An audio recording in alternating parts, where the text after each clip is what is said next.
Maybe we'll talk about some other stuff. Sometimes we get off track. Sometimes we like to talk about other things, because we're more than just sports, but the Pittsburgh Sports Report on ThreeRiversBroadcasting.com. Now, here's your hosts, Alex and Andrew.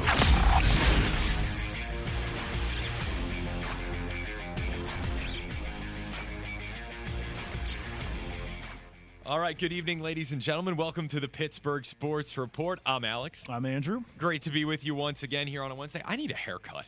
It's getting to be football season, so you're going to be in High and front of tight. the camera a lot. I am. It's going to be very busy. High and tight this time, I think. Okay. A nice number 2. I think we have a barber here in the Myers management somewhere tower. here. Yeah, somebody, I think I we have think I saw everything. one, yeah. You need a lawyer. You need a CPA. Paul can fix stuff for Yeah. you down the hall. Yeah, we get Italian food down the hall. So we have it all up here. I'm we at a do. beer place across the street, so you can live here. I think someone might. Alex, But it's great to be back. It is. It's great to be here. Big week for us. We've got to talk about high school football coming up here starting on the weekend. Pitt football about to kick off. As you can see it on the side of the screen, Washington Wild Things coming into the end of the season. Pittsburgh Riverhounds, we've been busy with them. I was down at training this morning. Got to interview Bob Lilly. Yeah, I was the only one down there. Yeah. Hey, we care about them, and they were happy to have us down there. Some great folks with the Pittsburgh Riverhounds. But that's our show tonight. Oh, there's an addition that's not on here that we need to tell everybody about. What's that? The Truth is coming in. Well, we didn't have time to add it. This is breaking. Joey the Truth live today. I think he's going to Skype or Zoom in with us. And we're very excited to have him on because, Joey really knows a lot about high school, or not high school football. We're going to get him to know a lot about high school football, but he sure as heck knows a lot about Pitt football and the Steeler football. That's right on the horizon here. So I'm excited to bring in the Truth. It is. This is going to be great tonight. This is the first time we've ever had him live. I'm very excited. I know everybody on the team, he's like an enigma to us. And we've been throwing up some of Joey the Truth's live watch-alongs. Yeah. He does such a good job with that. We had the Steelers one on last weekend. He had a good boost for us as far as hit totals went. Yeah. There were people checking in. This kid sits there for 4 hours. He doesn't get up to go to the bathroom. Yeah. He doesn't do he is there the entire time. It's halftime. Joey the Truth is sitting there taking you through the halftime.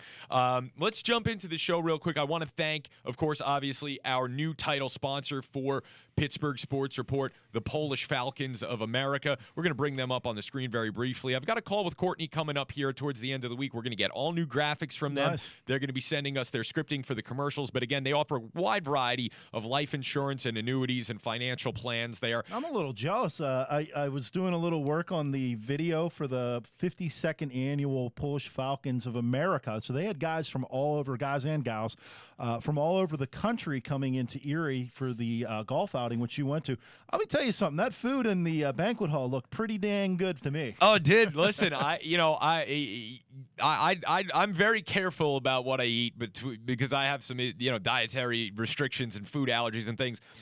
I think I set them aside and probably violated every one of them and that rightfully night. so. I saw the halushki and pierogi and I was still standing. They had the gołąbki, the stuffed cabbage. Oh, it was great up there. And I tell you, great people, great time up there. We had a great, just a wonderful event. I can't say great enough times. Everybody's angry at me because I've said great. Me and you sit around and we try to figure out all the words that we use all the time to get better at radio. But we work with great people, so great is a good word. It is. It's a good word, and it was an amazing time. I've talked about it before. I found a program. If anybody missed me talk about it on the Polka Show, I found a program from the bowling tournament from the Falcons from 1951. Wow! And it was in Elizabeth, New Jersey, where I'm from.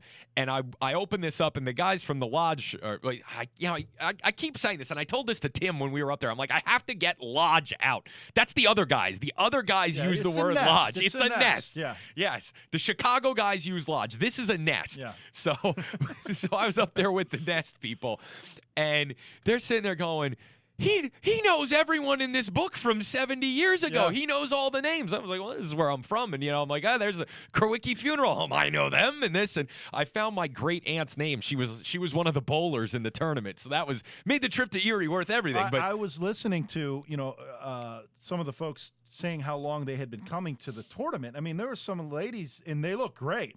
Had been coming for like 42 years to this tournament out of the 52 years that it had been going on. So they just do a great job. We're really excited to have the Polish Falcons on, and they also understand sports, and that's a big part of what we do here. Obviously, with Pittsburgh Sports Report. That's a big part of their organization. In addition to being an ethnic fraternal and having these financial plans, they also promote a lifestyle side, and they've had over the years, the bowling tournaments and the golf tournaments, which are not always in Erie. So these people who have gone to these tournaments, they've been in St. Louis, Chicago, New Jersey. New York City, they've had bowling tournaments and golf up in Buffalo. They go all over the place where their lodges are. And Nest. We got to get like a buzzer every time I say the word lodge about the Falcons. We hit the like wah wah. Well, and you know what? That's going to be coming. I'm sure folks can kind of tell. We've been making a lot of improvements. We've been fortunate enough to have great sponsors stepping up, great financial backers to our station that believe in what we're doing. And you're seeing it. We have graphics. We have our studio now that's going to offer full multimedia and video services. So we're doing video service. And just this Friday, we are going to be doing a show. We're going to be doing a wrap-up show. We've been talking about this, but we think we're going to have the ability to probably produce it live, which we're really excited about. We might have to record it on the first one, but we'll see. But I would love for us to get to the point where we could do it live. And I know we're going to throw Jordan into the deep end. She's had some good projects with us, and she did a great job with the community spotlight, the first of many. But this is the big test for her. If we're going to throw you on there live, if you're watching down at school tonight, better get those scores right away. So, but that's going to be great, though. The Friday Football Scoreboard Show here from Three Rivers Broadcasting. Yeah, we're an internet radio station, but we are becoming so much more very rapidly. And we talked about this last week. We are exceeding my business plan, not by months. We're exceeding it by 12 to 24 months as far as where we've gone with the technical aspects, becoming a video production company, starting this community spotlight series, getting involved down at the Pittsburgh City League. We have so much going on here. The Polish Falcons. We really are moving forward. And to our listeners and viewers, we've even started incorporating some of the polka video things that we've done with the Steelworkers and like that. We have a wide offering here at the station. And I'm just excited to be leading this charge with you, and we're really, I think, going to be a major player here in the scene. And speaking of the polka scene, I know you've mentioned it already. We were talking about it before the show, but Mikey D coming on for huge. For people in the Pittsburgh polka world. Mikey is doing fantastic work across the board. He's kind of a one-man band. He plays with the Gypsy Strings as well, which is a really talented group. And I think him coming on, having a show, it is going to be a major hit here, not just in Pittsburgh, but across the country, of people that really appreciate that type of music. Yeah, I consider it a major coup for us to get a polka personality like him on here as part of that lineup, and let's face it, we've talked about this. We have really like 3 or 4 things that are a core for us: sports, polka, religious, and then into this kind of talk realm that, Matt Simmons is leading kind of that charge for us right now with No Filter on Tuesday nights. And then we have Community Spotlight now that, Jordan's starting to dabble in. I think the station onward and upward, and, we just hope everybody, tell your friends, tell your neighbors. The best thing you could do for us, there's 2 things: support our sponsors. Please support our sponsors, because if you don't support them, we'll have some issues. But please support our sponsors. Second most important thing you can do: hit the share button. Yeah, hit like and share. Tell every your friends. Time. Yep. Yeah. I mean, I'm always amazed. We have a lot of folks that actually watch all of our shows right off of your personal page. Yeah. But we, I don't know.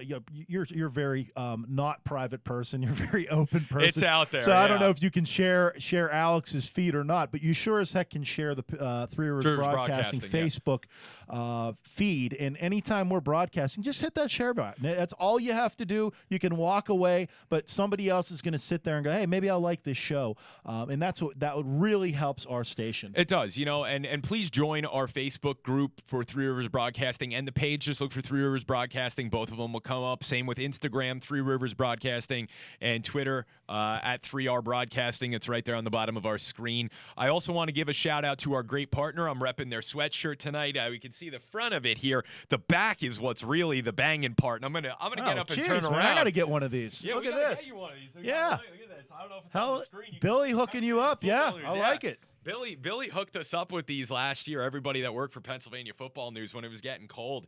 And I tell you, I love this thing. Pennsylvania Football News, 41 million hits last year. They are going through the roof. They're going to cross 50 this year. So please support them as well. Pennsylvania Football News, that's PAFootballnews.com. Billy Splain, our good friend, we had him on, and we're going to be doing a little bit with him this year. We're going to be carrying his state of Pennsylvania football on Three Rivers Broadcasting. And I think, as a former college coach, or maybe one day I'll get back into coaching, but right now with a 3-month-old, I'm enjoying not coaching college. But the PA Football News dynamic, the website, as a college coach, it's a valuable resource. It's not just something that I would utilize as a fan or as a player or as a high school coach. This is something that you can actually utilize as a college coach to go on there and figure out, hey, this guy has this many stats, or this guy's running for 125 yards every single game at the running back position. Billy comes through on all of those dynamics. And I believe he also has a recruiting website as well, specifically for college coaches. Yeah, he does. KeystoneFootballRecruits.com. It is you can be registered. You need to have an NCAA login as a coach to be able to get on this. Compliance officers and coaches can find that it's an approved website from the NCAA where players and parents, high school and college coaches can register. They have recruiting tips. They have camp listings, and you can go on to this Keystone Recruits and register yourself as a player to be found. Coaches can come in, they can search your position, they can search your film, your school, have you entered combine videos, your graduation year. It is a great resource that you can get on there and start your recruiting process through Pennsylvania Football News. And again, so that's another great offering that Billy has, the KeystoneFootballRecruits.com. And that's just an unbelievable partnership there with Pennsylvania Football News for us. And we can't wait to get started. Now, I think we've blown the first 10 minutes of the show. Yeah, we're excited to be back. We were gone. You were gone last week at the Hounds, and the River Hounds have been killing it lately. So yeah, I can't blame you for going down. Well, and here, I was kicking myself. I texted Jordan at the game on Sunday, and I said, of course, we bring you down. You haven't been to a game to do any reporting on, and the game you come to is the biggest game of the year. It pours, and it's 0-0. Yeah, and we were sitting there, and she asked me early on in the game, what do you think? I 15 minutes into the game, I turned to her.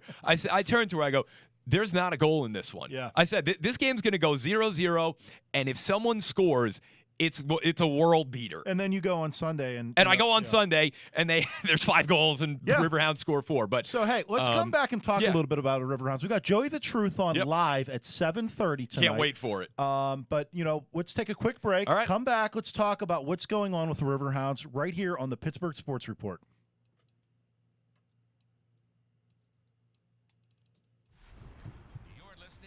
Pittsburgh Sports Report, live on ThreeRiversBroadcasting.com. The new voice of Pittsburgh.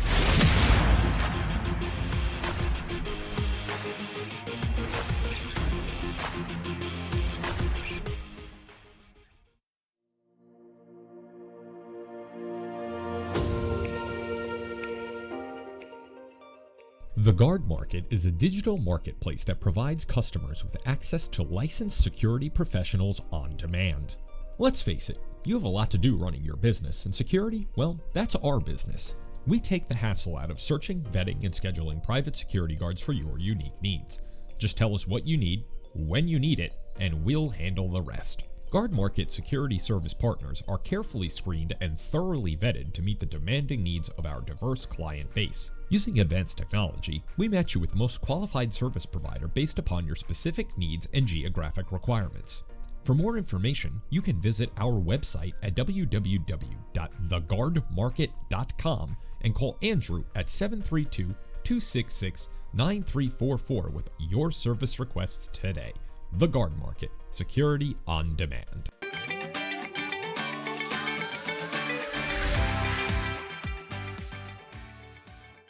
Are you an athlete looking to take your game and performance to the next level? Gym Rat Performance Training is where Pittsburgh's elite competitors go to train. We specialize in personal training, strength, speed, and agility training, sports-specific training, and we offer the best basketball player development in the City of Champions. If you are ready to transform your body, expand your mind, and reach your potential, it's time to join the Rat Pack at gymratpt.com. That's GYMRATPT.com. Gym Rat Performance Training, punishing Pittsburgh since 2016 because rats don't rest. You're listening to the Pittsburgh Sports Report, live on ThreeRiversBroadcasting.com. The new voice of Pittsburgh. All right, back here on the Pittsburgh Sports Report. If it's in the Three Rivers area, we've got you covered. Alex and Andrew with you. Joey the Truth, we are counting down. We want to give a shout-out to, because we got a text here, want to give a shout-out to Coach Buddy Valinsky, former coach of Alderdice boys basketball, wishing us well on the show tonight. One of the greats, I would say, over the last 10 to 15 years in Pittsburgh high school basketball. He's produced some great players. He had that team that went very deep in the playoffs where he had all the twins. It was, I think, three sets of twins, and then and they were all college ball players. Followed that up with Bobby Clifford, Jackson Blaufeld, another great run for them 4 years there, and he moved on to Norwin a couple of years, and maybe we'll get Coach Valinsky on here as we get closer to basketball season. Maybe we can get him involved because we're going to be doing Pittsburgh City League basketball. Yeah, I actually got a text message today from somebody, one of our viewers, asking if we're just going to be covering football this season, and immediately my response is no. We're also going to be bringing folks basketball coverage come winter. We have a smaller team here. We are growing. There's only so many sports we can cover with the size of our team.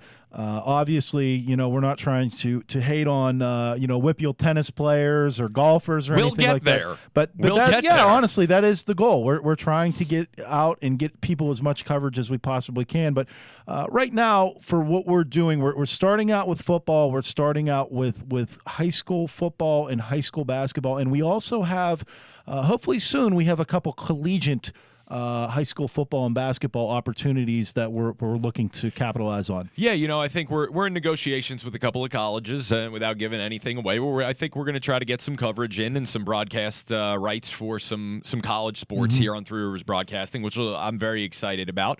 But we just keep moving forward here. Again, we're going to be basketball, football. We'll even do some baseball in the spring. I've announced high school baseball. I think we're going to be doing a little bit of Wild Things baseball coming up. Oh yeah, absolutely. We're definitely going to be going to get some Wild Things before the end of the season. I know they've only got, I think, one more homestand after this, but we're going to get in with them.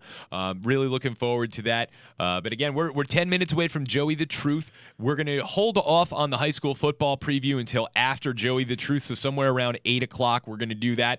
And I'm going to take it on the chin. I will make City League football picks. All right. I'm all for that. And I will throw out my picks for the WPIAL too. Okay. And, listen, I'm willing to roll the dice. I'm willing to see if, how it holds up, if people get, upset with me or things like that. But I'm going to go for it. I'm going to put it out there. Yeah. Funny backstory about this, too. I used to write for a sports newspaper down the Jersey Shore when I was in high school. And my senior year, I was the lead writer. And the guy goes, just give me your honest thoughts on the county tournament. Right. And I'm like, okay, well, Christian Brothers Academy's got, Dan Werner going to Florida, he's going to go to Florida, ends up at Florida, and they got 5 Division I basketball players. They're playing some little small school in the county tournament. It's like 500. I'm like, I would say CBA by 50 in this game. The coach of the school they played called up the newspaper and was like, you're slandering my kids and my team. They lost by like 60. Prove it on the court. I'll do it. I'll put my feelings out there. I can't wait to talk about Pitt football. We haven't tapped into it a lot, and that's basically because we've been launching a brand new station and haven't had time to really dive in to what Coach Narduzzi has down there. I've always watched Pitt football. I've always kind of been a quasi fan. I didn't go to Pitt. I never could understand that, honestly. Like people that are diehard fans that didn't go to the school, that never really made a lot of sense to me. Yeah.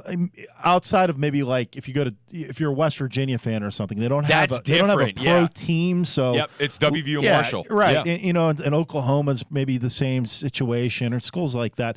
They got the Thunder and stuff, but they don't have a pro football team. No. But I've always followed Pitt. I tend to think a lot of Pitt fans have very unrealistic expectations as to what Pitt can become. Yeah, I agree. Overall, I think during the time of Dave Wanstead, he did a pretty good job. Yes. I think Coach Narduzzi's done a pretty good job. Yes. Let's forget about the period in between. Yeah, let's definitely forget about that. The last pass of Tino Sinceri's career, we'll just leave it at that. Do you remember that bowl game where he turned his entire body and rifled the ball into the 12th row of the seats and walked off the field? Yeah. That's how big of a mess they were in under Graham. And I think speed. Remember that? It set speed. And I always felt one deficiency, and Joey could talk to this a little bit too. And I know we've kind of passed the Riverhounds, but I talked about that a lot last night. On Monday night. So we'll put that one to bed and move forward here as we get closer to Joey the Truth with Pitt football. I always felt one of Pitt's major deficiencies was the defensive backfield. And I remember this is they have Darrelle Revis over the years. They've had, but on the whole, and I would say as a collective unit, Darrelle Revis was a fantastic player. But what results that always stand out to me were around our college years when Pitt had a very good running game. They were pretty successful, and Rutgers would come in here and pass all over them when they had Taquan Underwood and Kenny Britt, and would shred that defense to pieces. And I think a lot of it has to come from just, I don't know if Western Pennsylvania is a cradle for producing many great defensive backs, or if they do, they don't go to Pitt. Well, here's the thing. I wouldn't say that Western Pennsylvania, in a lot of ways, because of the weather, is not a cradle of firing the ball over the field. No, so, linebackers. So, have we had great quarterbacks? Obviously, we have. Dan Marino, Jim Kelly. I would even make arguments for some of the guys that are in the at the college level now. Who's a quarterback Kenny at Boston Pickett. College? He started at Notre Dame. And Yurkovich. Yurkovich. We've had our share of good quarterbacks. But more often than not, those guys are dominant players in the WPIAL because they can pass the football a little bit. Yeah, I'm looking right now. This is how many guys are in the NFL right now with Pitt. 30. There has to be close to 30-some guys. These are all active NFL. Well, who are some of them? You got James Conner. Tyler Boyd. Let's see some names. Damar Hamlin. Pitt, Aaron Donald. Obviously. Dane Jackson. Okay. Tyler Boyd. Yep. Aaron Donald. Let's see here. Nathan Peterman, who's quarterback. Brian O'Neill. Jalen Twyman. Jason Pinnock. Lafayette Pitts in the NFL. Maddox. Lafayette Pitts with the Steelers, actually. K'Wan Williams, Jordan Whitehead from Central Valley. Central Valley, great player. Rashad Weaver. So there's a lot of guys in the NFL right now from Pitt at multiple positions. And let's see how many. We have strong safety, cornerback. So you're killing you here, Alex. You are right now. But I think previously. 6 quarterbacks, 2 strong safeties. So they've had their share of guys that can play that position, Okay. So I stand corrected then. I think what's really hurt them over the Pitt has had a fantastic running game. Yes. For years. It really has become in a lot of ways like running back U. It has. Yeah. If you look at the track record of guys, it goes back to Dorsett and before. Yes. Yeah. And you go through how many guys, Shady McCoy. Yep. Graham was there before him from Jersey. He was a good player. Yeah, they've had great running backs. great receivers. Yeah. Tyler Boyd. Yep. You have Larry Fitzgerald. Yep. So they had what's kind of stunted them is they never have had. I think Peterman was a good quarterback. Kenny Pickett right now is an NFL prospect. Yes. Yeah. I think he would have got drafted this year, probably in the later rounds, and I think he knew that, and which is why he's coming back. Coming back's going to help him. But that's kind of what's held them back is elite quarterback play. And I think his rise has been very interesting for me to follow because when he was in high school, I was still living there. And, I watched him play once. And I said to myself at the time, this kid has a lot of work to do if he's going to be successful at Pitt. He's coming from, Ocean Township, which ain't a football school down the shore. It's not even on the radar. But he put in the work. And he has turned out to be one of the better quarterbacks that Pitt has had in a long, long time. And he is putting himself in a position now where I could see him going within maybe the first 3 rounds if he has a good year this year. I think that's his goal. Yeah, I think that's his goal. So you go from being potentially a practice squad guy to somebody who can get a serious contract right out the gate, in the NFL. And I think Pitt has some decent pieces coming back together. To try to make a run, and I think the schedule's fairly favorable for them too. I think the way that it works itself out, a lot of the tougher games are going to be here. They're home for Clemson, they're home for Miami, they're home for North Carolina, and then some of these road trips are manageable because I think there's a lot of history there. Maybe you can only factor it every couple of years, but historically speaking, Virginia Tech, Syracuse, those are kind of old Big East trips that they've made before. Usually Virginia Tech, that's a tough place to win. It's a tough place to win, yeah. But, you look at the games that they have, as far as home, a lot of the bigger ones are here within the conference, and the non-conference slate is very manageable outside the trip to Tennessee. Yeah. I think I would expect them to beat UMass, Western Michigan, and New Hampshire going into conference play at worst 3-1. And then you just, Georgia Tech away, Virginia Tech away, and I think you're going to that end of October will determine how their season goes. Let me look at this. Let's see. In theory, this is what Pitt always has, that one game. So you got to think first 4, right? Okay, yep. So Tennessee could be a holdup. So in theory, they could go 1, 2, 3. They can beat Georgia Tech. They could go 4-1 into their week off. Yeah, and then you get down to Virginia Tech, which is kind of a toss-up. Clemson's always going to be a tough game. But you can beat Miami. You can beat Duke. You can beat North Carolina. You can beat Virginia. And you can beat Syracuse. Can you get 9 wins on the high end? Let's see. 1, 2, 3, 4, 5, 6, 7, 8. Yeah, you could get to 9.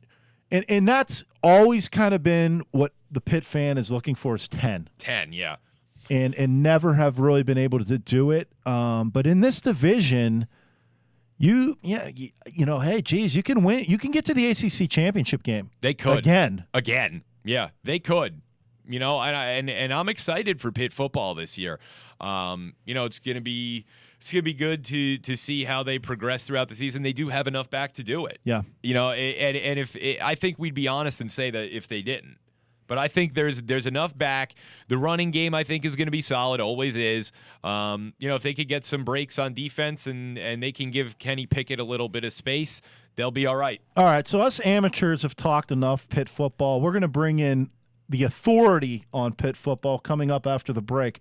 We're going to bring in Joey the Truth Wagner right here on the Pittsburgh Sports Report on Three Rivers Broadcasting. You're listening to the Pittsburgh Sports Report, live on ThreeRiversBroadcasting.com. The new voice of Pittsburgh.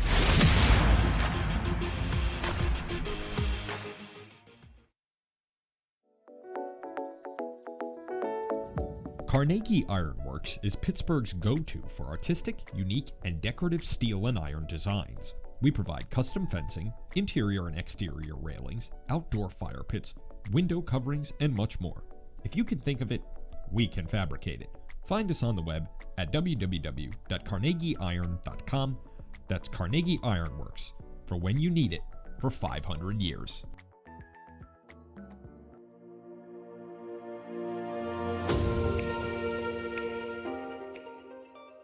The Guard Market is a digital marketplace that provides customers with access to licensed security professionals on demand. Let's face it, you have a lot to do running your business, and security, well, that's our business. We take the hassle out of searching, vetting, and scheduling private security guards for your unique needs.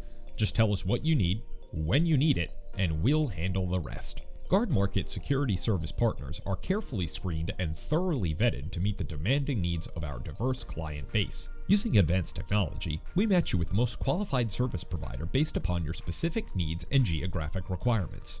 For more information, you can visit our website at www.theguardmarket.com and call Andrew at 732-266-9344 with your service requests today. The Guard Market, security on demand. You're listening to the Pittsburgh Sports Report, live on ThreeRiversBroadcasting.com. The new voice of Pittsburgh.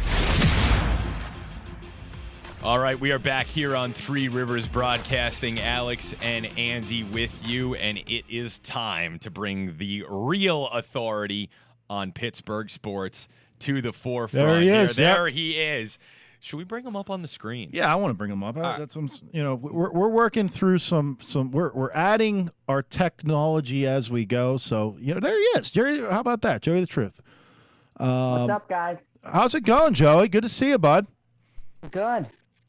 We're excited you could take a little bit of time to talk with us. Alex and I would not say we are authorities and as well read on Pitt football and Steeler football, even though I did some work for the Steelers. I haven't followed them as extensively as you do, and so we wanted to bring you on today and give you an opportunity to talk to folks about what they should be looking out for both these teams. So you want to start with Pitt, Alex? Yeah. We talked a little bit about Pitt in the run-in here. They've got quite a bit coming back. Kenny Pickett, legit NFL prospect at quarterback. Andy and I were talking before the break. On the high end, maybe they get to 8 or 9 wins this year. It's there. The wins are out there. They are sort of looking at their schedule, sort of like some of the games at the very beginning of the year are like, cupcake games. They play, UMass, which should be an easy win. Western Michigan should be an easy win. New Hampshire should be an easy win. So there are wins out there to sort of start the year. But it's always the worry about Pitt. I don't know how and I don't know why, but Pitt, they sort of have a way of sort of losing one of those games where you're absolutely right. It's like, a slam dunk win. They find a way to lose it, but they're also a team where you'll look at their schedule and there's a game where you're like, there's no way they're going to win that game. And they end up winning that game, sort of like in Clemson, I think, 2 or 3 years. Yeah, that's what I was going to say. I mean, you could see Pitt blow it to UMass and then go beat Clemson this year. And then you're like, okay, well, we still got to 8 or 9 wins again. But if we beat UMass, we probably would have been, a big-time BCS team. Yeah, exactly. With, again, Pickett coming back, he's going to be the most experienced quarterback in the ACC. He's played 39 games, so that's a terrific starting point. But they also have, I think it's 6 or 7 wide receivers coming back, including Jordan Addison. He's the first freshman to lead Pitt in receiving since a very, very popular player, Tyler Boyd, did that back in 2013. So again, he's got some targets to throw to where most of the receiving core is coming back. The running game, we said Pitt always develops a running back. It always seems to happen there. That's a strong point for Pitt football. Yeah. Pitt, for them, their biggest key, I'd say it's all on Kenny Pickett. I can remember when he came in, his first ever start was against number 2 Miami, found a way to beat them. And it's all about taking that next step for him. If he's able to take that next step, then Pitt can pretty much compete with just about anybody in the ACC. Pitt, they have talent all over their roster, but it's just they need that high-level quarterback play to sort of take them to the next step, because without that quarterback play, you're not going to have a chance against Clemson or any of the teams with great quarterbacks. Yeah, and I think we were talking about the quarterback play and how that's always been lacking. But what a lot of people don't realize is, Trevor Lawrence isn't back at Clemson this year. So, obviously they're going to have somebody that's going to come in and it's going to be a big-time recruit caliber. But Kenny Pickett, should have the experience and has been around the block. He's an NFL prospect. This is kind of a prime-time year for Pitt, and if Kenny can stay healthy and, plays to expectations, Pitt can make a lot of noise, not just in the ACC, but I think nationally. I could definitely see that happening, and also with the Clemson quarterback, his name is sort of escaping me right now. But last year he was a freshman, and he played when Trevor Lawrence was out with COVID, and he lit it up. But he's like 6'5", 240, has a cannon for an arm. He can run. And the game that he played in was against Notre Dame in Notre Dame. Clemson lost in double overtime, but it wasn't because of him. I think his name is it that he has an African name, I believe. It's like DJ. Is that Ugalele? Yeah. I know exactly who you're talking about. I think that what we're starting to see here, and I think for the first time really under Narduzzi, they have depth at almost every position. There's some shuffling they need to do on the offensive line, and there's some battle. I don't want to say holes. There's battles for starting jobs in the defensive backfield. But one of his quotes to the newspaper here, and I think it should be encouraging for all Pitt fans. And this was from the Observer reporter, the football preview from down Washington County. Said, quote, "I don't remember having depth like we have, guys who can actually go in the game and help us win football games and keep guys fresh." When a coach is willing to admit to his depth, I think that's a sign of confidence for the season ahead. It is. It is definitely. That is something really, really positive to say, and I don't think that's something he would outright say if it wasn't true. And it's always key to have depth, especially in football, because you never know what injuries might happen. So to have someone who is able to step in well is always key. Oh, the Clemson quarterback Samoan, and we know all about Samoans with Troy Polamalu. yeah. Pittsburgh knows a thing or two about Samoans. Yeah, they're listen, tough guys. Yeah, they are. They are tough people. Should we switch over, talk about Steelers a little bit? Yeah, I think Joey's been killing it with some of the updates. See, what did we say? 11-6, I believe your prediction was. And I got to be honest, based off of what I saw out of Big Ben the last preseason game, and what we saw the first 11 or so games out of last year, I don't see any reason why that can't come to fruition. I think obviously the offensive line is going to be a question mark, young guys, and it might take a little time for those guys to get it together. But you do have a guy like Ben Roethlisberger who has been in the league for a very long time, can teach these guys on the fly. You have a great running back. You have a great offensive pass game with fantastic receivers. Offensively, I'm liking what I'm seeing, Joey, and obviously we know how good the defense is. Yeah, definitely. I was blown away watching that offense when they were in there against Detroit on Saturday night.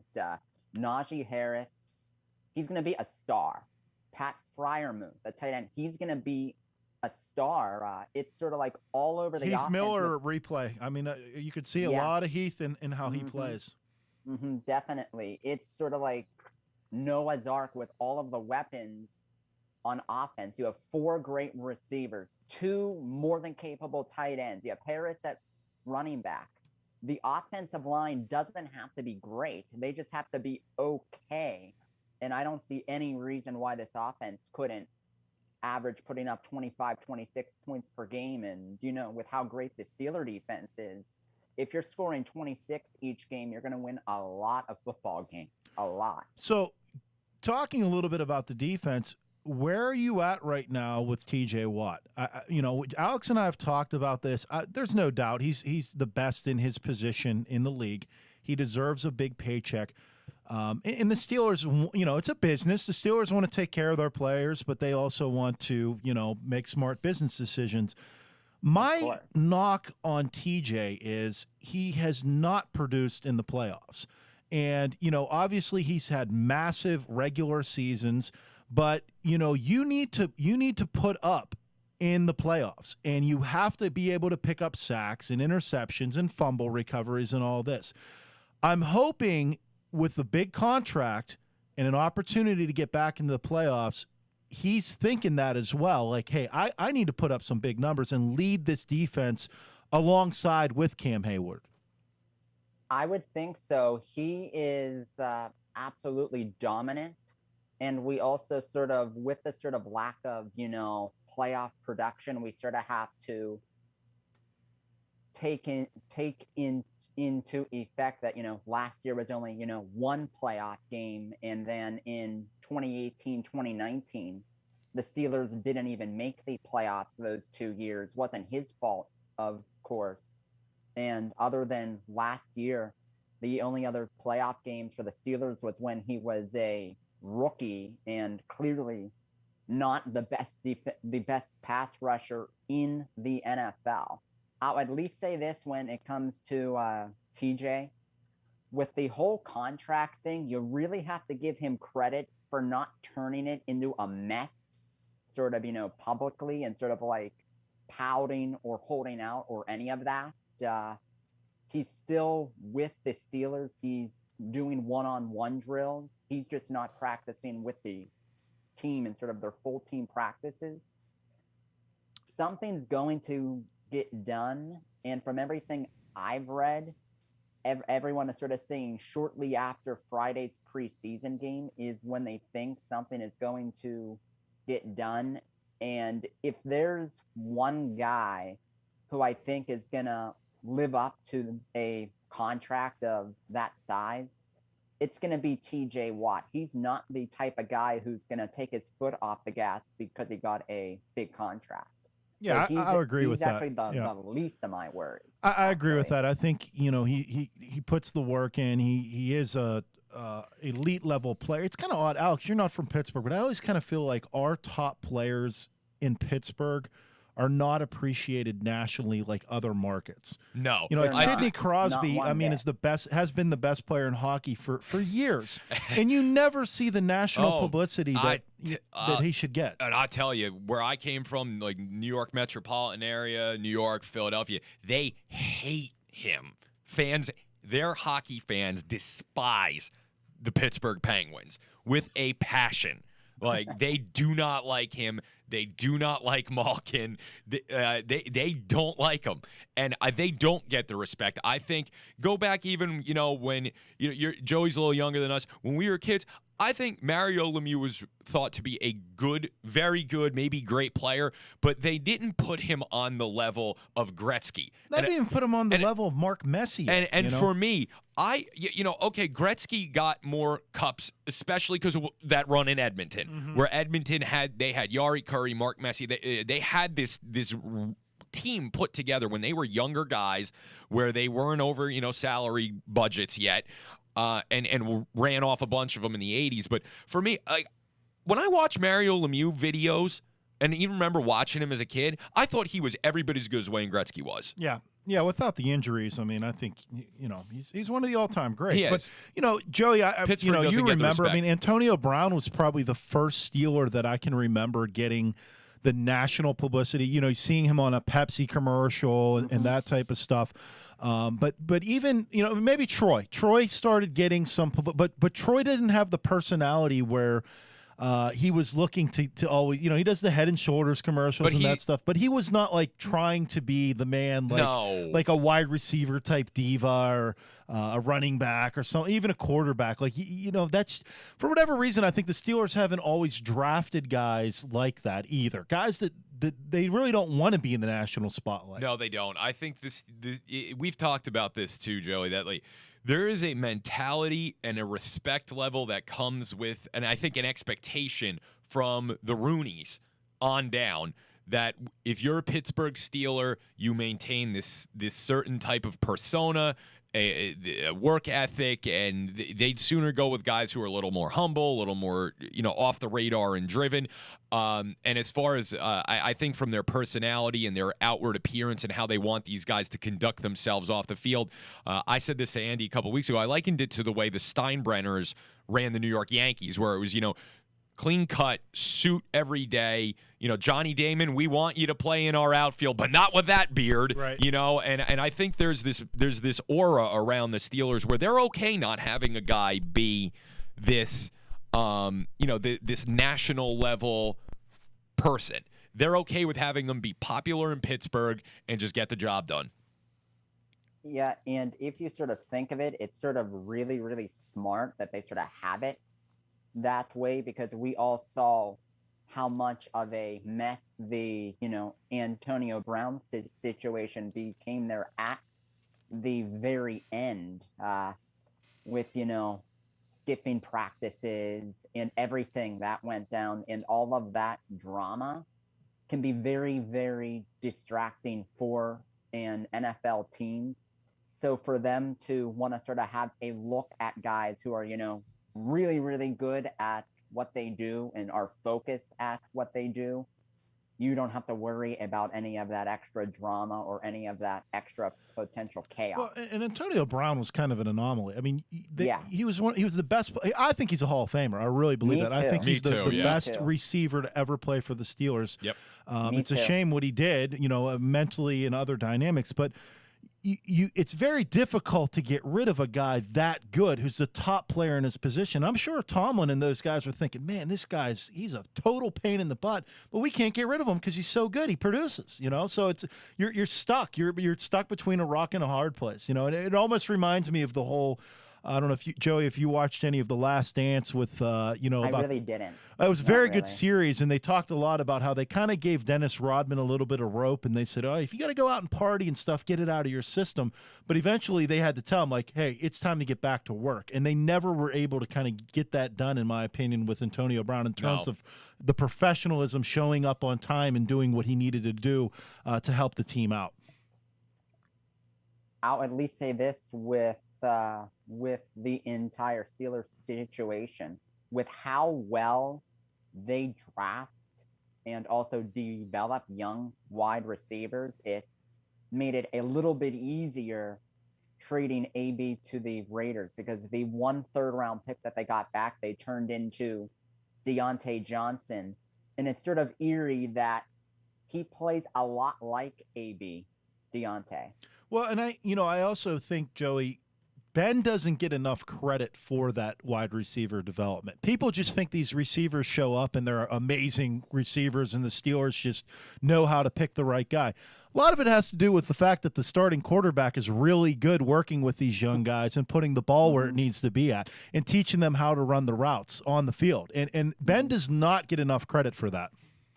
He doesn't. He doesn't. And sort of how they can really tell how good he is sort of look at every Steeler wide receiver who left as a free agent and sort of look at what they did after they left Pittsburgh. That's a great point. Especially Mike Wallace. Here he was unbelievable. Could argue one of the best deep threats in the league. And he goes to Miami and he's basically an average player. 5 minutes later, it's like not even close to what he was. Yeah, you're absolutely right. And even to an extent, I mean, I know AB was, obviously having a lot of issues, but definitely was not the same player when he went to the Raiders, and even with Tom Brady. I mean, hey, he won a Super Bowl. I'm not going to knock the guy he produced, but not putting up those big numbers and being the threat that he was here in Pittsburgh. Yeah, he definitely wasn't. Here in Pittsburgh, he was being double, triple teamed, still couldn't stop him. Yeah, you're right. So Alex, what do we got going on here? We got high school coming up. We know Joey's not a high school aficionado. But Joey's getting an education in high school football this year. I think we want to get Joey involved on this, right? Hey, Joey, listen, the door's always open down at Couple Stadium. If you want to come down and hang out with us on a Thursday or Friday night when we're doing Pittsburgh City League starting next week, obviously week 0 this week, everybody's on the road. The closest one, I believe, we got Brashear in the showcase down at Woodland Hills that Billy's involved with Pennsylvania Football News. But yeah, man, listen, we'd love to have you come down and give us some thoughts for the Pittsburgh City League games down at Couples. We'll give you the education. We'll get you all the previews. We'll give you the game notes and and the rosters too. Joey knows how to call a game, and that's really the key. I'm confident. 55's running the ball. I mean, we don't need to know everybody their background and talent. We sometimes don't even know with the City League. It's kind of sometimes a toss-up. I love the City League. I love everyone down there, but I won't say which team, but there was a team last year that gave me a handwritten roster twice, and it was incorrect both times. So it's always an interesting thing. But I got to say, City League coaches, send us your rosters. Yeah. And if you have changes with the rosters, let us know. Because it's not about us. We really want to give the kids down there in your program the best coverage that we possibly can. So we need updated information. We need updated information. But I want to get if Joey's up for it, we'd love for him to come down and call a couple of games for us with the Pittsburgh City League this year. Yeah. Hey, listen, Joey, we're gonna let you go here so you can enjoy your night. I want to say thank you for taking the time to be live this evening. I think 5 Minutes with the Truth is going to turn into a segment with the Truth every week, especially as we get into the Steelers and Pitt, get closer to the Penguins, and I think we got to do it. What do you say? Yeah, and I think I want to get Joey on live more like this. I mean every week. I think that we should be every week with you. Yeah, let's do it. Joey's schedule permitted. If he's not calling ML, what's the big guy? He called Mexico the Mexico USA. USA game. He did. He's doing hockey. He's doing football preseason. He's staying up late. I was watching. What was it, a couple days ago? The Dodgers are playing the Pirates out on the West Coast. He's up at 2 a.m. He does it all, man. He does it all. Yeah. Once again, Joey, you're doing an awesome job. We really appreciate all the help that you're doing and the great work that you do on your own. So thanks again for stopping on with us tonight. Thank you so much, and can't wait for a Friday night Steelers-Panthers. Dwayne Haskins will be getting the start for the final preseason game for the Steelers. People probably can too. Are you going to be covering the game? Or are you going to be doing your All right. Definitely. All right. Well, live on Three Rivers Broadcasting. Yeah, let's get it live. We'll have you here on Three Rivers Broadcasting too. Then, Joey, we'll get you out there. We'll promote you any way we can. Thank you again. There's Joey the Truth Wagner. Joey, last word is yours. I can't believe that it's going to be football season. This is going to be the best time of year, guys. So sit back and enjoy all of this great football that we're about to see. And again, thanks so much for having me on, and have an awesome night. All right. Thanks, Joey. You too. All right. We're going to take a quick pause for the cause here on Three Rivers Broadcasting. I'm going to bring us up here very quickly as we wrap things up with Joey the Truth. Great segment. Yeah, Joey, I'm telling you, Joey's going to be a big-time broadcaster somewhere. I really believe that. I think he's very, very good. And, people just got to, just listen to the kid broadcast the game. He knows what he's doing. He does. So we're really excited to have him on with us. And, I appreciate him stopping on tonight. So let's take a quick pause for the cause. Before we do that, I want to say thank you once again. Let's bring him back up on the screen. Our title partner for not just our polka, but also for some of our sports coverage here now is the Polish Falcons of America. They have new term life insurance plans. We're going to have all kinds of great graphics coming. Got a call with their marketing team coming up here, so we're going to get their ad scripts, all that. We're going to start recording it. I think we could get Jordan to record an ad in Polish. She's not Polish. That's the only drawback. She's part Polish. I found out the other day. Okay, Yeah. One grandparent's side was Polish. I was telling you, my son, he loves music in general, but he's only 3 months old, and we've been playing all that. He's listened to the Steelworkers 1 hour segment that you guys have had from Music Fest like a number of times. And I think he knows how to say Polish in Polish, have a nice day. Have a nice day, because he's listened to that song like 15 times already. Hey, more power to him. Get him started young here at Three Rivers Broadcasting. But high school football, when we get back, we're going to do our Pittsburgh City League preview. We'll do a little bit of WPIAL. I'll put my neck out there, make some picks. And, again, please support Pennsylvania Football News, PAFootballnews.com, our fine sponsor, of course, Mother of Mercy Academy as well. We're going to hear from MoMA right now, and then we'll be back to discuss high school football. Nice. To the Pittsburgh Sports Report, live on ThreeRiversBroadcasting.com. The new voice of Pittsburgh.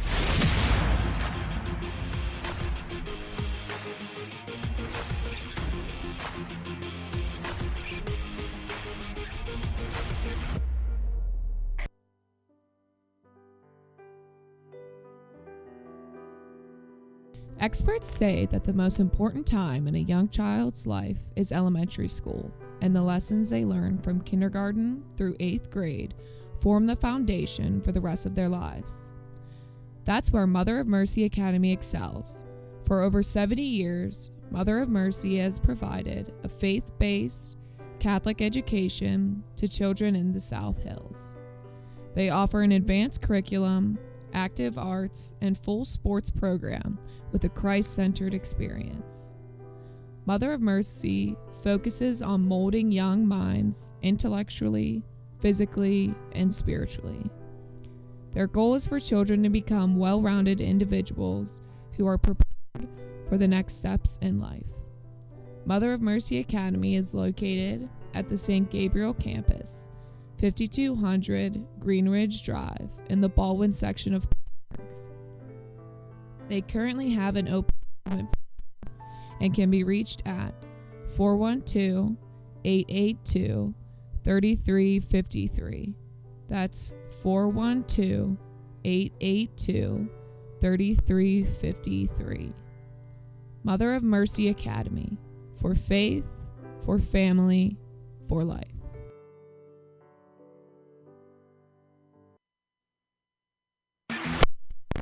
You're listening to the Pittsburgh Sports Report, live on ThreeRiversBroadcasting.com. The new voice of Pittsburgh. All right, welcome back here, Three Rivers Broadcasting. Alex, Coach Andrew, Krzyzewski, great to be with you here tonight. It's time for one of my favorite things to talk about all year, and that's high school football. Yeah, you're probably, I'm not just saying this, you're very well read on East Coast high school football. Some of these schools you talk about, I don't even know what the heck, I don't even know what they are. And I've recruited all over the place. But it's something that I've always been passionate about ever since, even when I was younger, was high school football, high school basketball as well. And for me, I've always had the interest. I've started learning about programs, even before I went to college. I knew Easton was one of the big programs in Pennsylvania historically, that Mount Carmel had this grand tradition up in the coal regions of winning games. And there was a DVD that I think my dad bought it for me when I was in high school still, and it was called Friday Nights in America. And it was I think a 60-minute documentary, and they talked about all these different areas of the country. They went to Odessa, Texas and it was an Odessa Permian Midland League game, which is the big game in West Texas. Mm-hmm. And they talked about Ratliff Stadium. And if you've seen Friday Night Lights, the movie, that was about one of the Permian teams from the late 1980s. And true story, maybe they embellished it a little bit, and they lost to Dallas Carter in the semis, not in the final, but it's real. Like, that lifestyle was real. They did that. They did a game down in Florida between Belglade and Pahokee, which is where Anquan Bolden was from, and kind of talked about that. And then the last segment I loved because it was about Western Pennsylvania, and they talked about how deep high school football was here in Western Pennsylvania. And they interviewed a couple of different people. It was Stowe Rocks when I think the one of the DeMichaels was the quarterback. Yeah, Adam. I actually played against him. He was a couple years behind me. And he was the quarterback, and they were down at Stowe Rocks, and they did this little feature about how the stadium is next to the cemetery and how intimidating it is to go play there. And they went to Woodland Hills to the Wolf Arena. They talked to some old steel workers, who not the polka band. Not the polka band. No, old, the guys who worked in the steel industry here in Western Pennsylvania, about how, the tradition that was there, and how Braddock High had this amazing winning streak back in the 1950s, And they also interviewed Mike White for this. So this was, I think it came out about 20 years ago, but Mike White was interviewed, and he talked about how, all the neighborhoods of Western Pennsylvania fed into the rivalries, because how many of them back in that day, and even at that point, maybe it's watered a little more now, but he talked about, even back then in the early 2000s, he was like, we have neighborhoods that are still all Italian and towns that are all Polish. And, it's like oil and water putting all these guys together on the football fields. And it was a great documentary. It kind of started sparking my interest in it. And yeah, now, I can tell you about all kind of programs, but we might have to have, I'm watching some of our chat here, and you can always chat with us a little bit on the Facebook Live. Alex also puts it up on his own, but on Three Rivers Broadcasting, you can always chat. We check these. Yeah, we got people in there tonight. Yeah, Arlington, Minnesota, Eileen. So we might have to, I don't know what the football scene's like. The Golden Gophers. Yeah. Got to start talking about Bismarck, North Dakota. North Dakota. That's right. Bismarck, North Dakota, checking in with us. Let's see what else is. Oh, Joe Campbell. I actually went to Moravian with Joe Campbell. Okay. And he was a friend of mine. We were on the same floor our freshman year. Soccer player? No, he was a baseball player. Okay. And he ended up transferring to Bloomsburg University. I want to say hello to him. But we want to cycle in here now to high school football season. You want to start with what we're going to be doing with the city? Should we do WPIAL first? Yeah, I think we start with the City League. Yeah. We keep telling folks we're really fortunate. The athletic director for the Pittsburgh City League, Karen Arnold, has really opened up a couple stadium to Three Rivers Broadcasting, and we're really exciting to broadcast games there. And that doesn't just mean we're going to show up and broadcast games. We have a pretty comprehensive plan. We weren't able to kind of implement it this year because we kind of ran out of time. We did. But next year, our plan is to, and we are going to be getting into this more this year, but we're not just going to be going down there and broadcasting games. We're planning to also do a preseason and postseason team. Yep. Next year, we also would like to do a photo shoot with the guys. Yep. We're going to do an article on our website, and that's something new we're working on to give folks some literature dynamics of our sports coverage, as well as some highlight videos that we're going to be doing. So we're all in on the Pittsburgh City League, and we're fortunate that we have you and Billy and some of the folks here that have been helping us out, that really have been helping us figure out who are these players that we need to look at. And of course, Tamir Robinson from Brashear is a player that people aren't just looking at in the City League. They're looking at all over the country. Yeah, Power 5 recruit, 6'4", about 230 pounds, great GPA, well above 3.5, wants to be I think a teacher or a principal or something. So this kid is rock solid individual. We had Coach Moore on from Bashir 2 weeks ago. He's won. Rashawn Murray, University What is Tamir being recruited as? Ooh, Because I'm looking right now. He's listed as a wide receiver, quarterback, and a defensive back. He played wide receiver and D-back last year. He's playing quarterback this year. We'll see how that goes. But my guess is that he's going to play either safety or wide receiver in college. Can you imagine lining up against a guy who's 6'4", 225 at defensive back in high school? Considering your average high school D-back's about 5'7" and $150 soaking wet, I mean, considering that the average receiver is probably 5'8", 5'9", 175. Yeah, in high school. Well, that's it. And you have a kid here who's again 6'4", 225, 230 on the other side of the ball. You're not out jumping him. No. And you're probably not going to run as fast as him either. I mean, this kid, I think he's the best player to come out of the City League in a long time.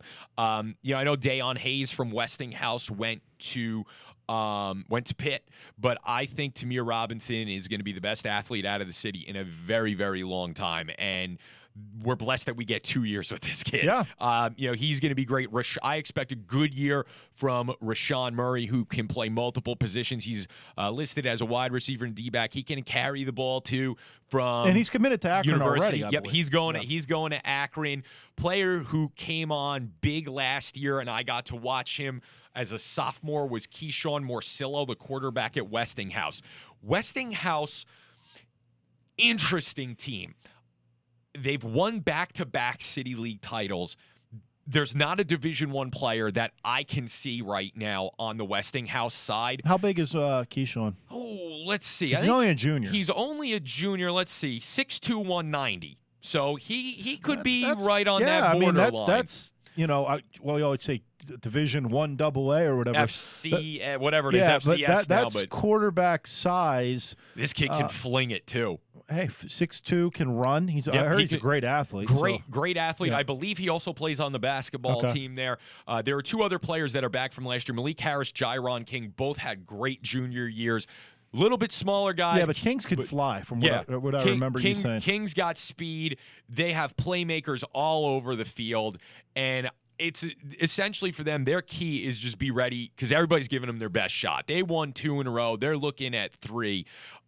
Again, there may not be a D1 player, but this is a team that's got 10 or 15 D2 and D3 players around Morcillo, and that's enough in the Pittsburgh City League, really anywhere, to be a very, very good team. Schedule is favorable for them to run the table. Yes, there's the City League. Outside the City League, they play Union Local from Ohio, which is it's more of a rural school, Butler, and they play Kirtland, Ohio, which could be the toughest one of their season, and Seton LaSalle. They could run the table and put a real stamp on this that they are now the dominating team in the Pittsburgh City League. I think there are going to be some good challenges that come to them, but we'll talk about that in a second. Tyrese Fearbury, defensive end from Perry. He can play. He plays wide receiver on the offensive side of the ball. Sometimes they line him up at tight end, but he's going to play defensive end in college. He had committed to Penn State, decommitted from Penn State. But Pitt's there, Auburn's there, Penn State's still, I guess, in the mix. There are some very, very good players there in the city. Perry, I think, would probably go towards the bottom of my list. He's a big kid. He's 6'5". He's a big boy. Yeah, he is. He's a big boy. And then the best lineman in the league, in the City League this year, and if you looked at the 5-5, these are the 5 guys. Mm-hmm. George Benjamin from Alderdice. Now, he's one of the 2 returners from their behemoth line last year. He's 6'4", 6'5", about 350 pounds. And he is kind of an immovable object. And Alderdice, another program, there's not a Division I player at Alderdice, but I think that there are, as always, Coach Hazlitt, Jerry Hazlitt, has 15 or 20 D2 and D3 players, PSAC guys, PAC guys who can go and play in college. He brings back 9 on defense. They're going to be very stingy. They always are tough to move the ball on. They're tough to score on. Their schedule is very difficult outside of the city. They open up on Friday at North Allegheny. You're going to find out a lot about what Alderdice is made of on Friday night. They have to replace quarterback Shakur Pack-Adams, who is a fantastic passer. He could run too. They're going to have to replace him, but they have them, Oak Glen from West Virginia, which is outside of Weirton, Altoona area, and a trip to Steubenville on October the 8th. So I said this last year about Pennsylvania Football News when I was writing for them. Jerry Hazlitt will play anyone, anytime, anywhere. He will play the toughest schedule in the city every year. They may not win all the games, but he's going to make sure his kids get the exposure, and they're going to be ready to come into the City League because they've played a Steubenville High, which is a storied program. Yeah. Well, I think it's going to be an exciting year for City League football. I also think it's going to be an exciting year for us to cover some of the teams in the WPIAL this year. Yes, it is. Why don't we get into that a little bit? What are some of the teams? Do you want to start out maybe in the lower classifications? Let's start out in the lower classifications. Because everybody always wants to lead up to 6A. I'm not kind of like that. I think we've had some amazing talent coming out of the lower classifications over the last year. Obviously, we know the Clareton Bears. We know Aliquippa should technically be in probably Class A, and they're playing up. And we've also had talent coming out of Jeanette, Stowe Rocks, some of the parochial schools here. So, college coaches know when you're recruiting Western Pennsylvania, you don't just look at the 5 and 6A schools. There is talent all over the place. I think Clareton's going to have a pretty big year this year. Yeah, they lost quite a bit from last year, but it's Clareton. Yeah. I think that there's going to be enough back for them. I think a big story in Class A is, Jeanette. Jeanette got gutted. 7 returnees transferred out, and I think Roy Hall is a little tempered. They lost transfers. A lot of people, they say, oh, these Catholic schools. Well, it wasn't just the Catholic schools that Jeanette lost players to. Central Catholic, Greensburg Central, Woodland Hills, Hempfield. Somebody moved to Texas. Their two best players, the Birches, went to Gateway. So they got hit really, really hard. Can they bounce back and replace that type of talent that's going to go off to start at other schools? I don't know. A team that a lot of people are sleeping on right now, and I actually work out that way, so I know a lot about them. How about somebody talk about Rochester? Rochester, coming off a 7-2 year last year, they should win the Big Seven. I think they're a touch better than Sacred Heart, who has a good program coming on up. I think Rochester, Derek Moy went to Rochester. Yep. They've had good players come out over the years. I think Rochester could make a statement. Denny Robinson, their running back, 914 yards last year. And I'm hovering over on the preview right now, and I'm going to point it out on the screen to you. This kid right here, Braylon Lovelace from Leechburg. He's 6'3". He's just under 200 pounds. I watched him last year as a sophomore against Canavan, and he bowled these kids over. I think he has good potential. I don't know if he'll be an FBS running back. He's 6'3". He's an at worst he'll be an FCS player. He's got 2 years to go. Big bodied kid. I think he can be the best player in Class A this year. I think him and from what we've read, Malik Shannon from Imani has a couple offers from MAC schools. Quarterback, wide receiver, D-back, athlete. If I'm going to make a pick, I'll make my pick, and I'm going to say Clairton will win Class A. All right, I'm going to go out, and I am going to say that Rochester will upset Clairton in Class A. All right, I like it. The running game of Rochester over the passing game of Clairton. Yep. Okay, so we're gonna separate on that one. Double A last year, Beaver Falls shootout against Stowe Rocks, 43-30. Josh Jenkins back for Stowe Rocks this year. Electric quarterback.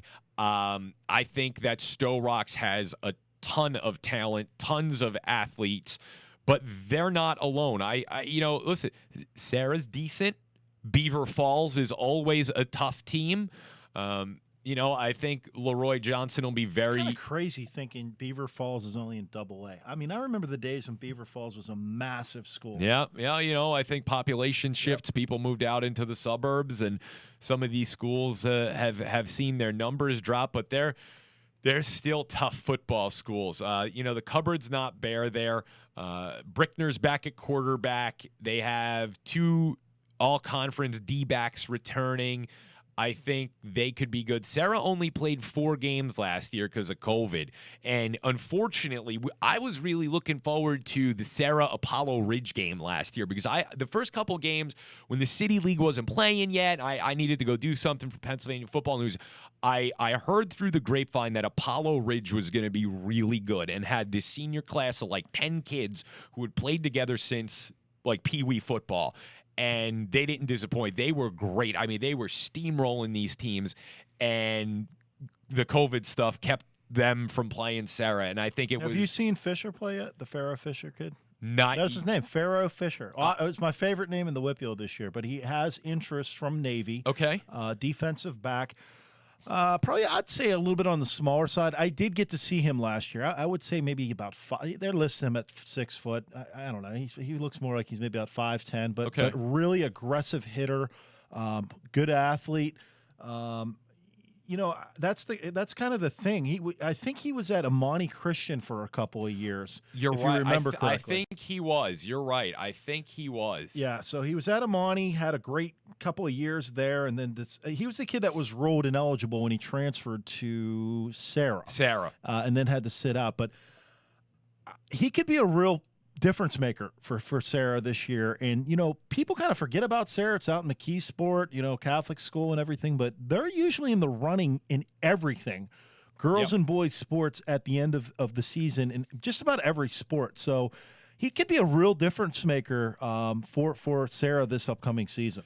Yeah, I think, they could be. I think they should win their conference. The Allegheny, Apollo Ridge lost so much. I don't think they hold up. Ligonier should probably finish second in there with Sarah on top. I think Beaver Falls wins theirs. Stowe Rock should handle the Three Rivers Conference without a hiccup. Seton has had some turmoil in the offseason with coaching changes and issues and suspensions of coaches. Very unfortunate circumstance going on there. Brentwood just doesn't have the athletes, I think, to beat Stowe Rock. So, how about, maybe Washington, maybe McGuffey gives them a little bit of a run. They'll both be in the top 5 probably when the season starts. I'm going to say that in the final, I'm going to go with Stowe Rocks over Sarah in the final.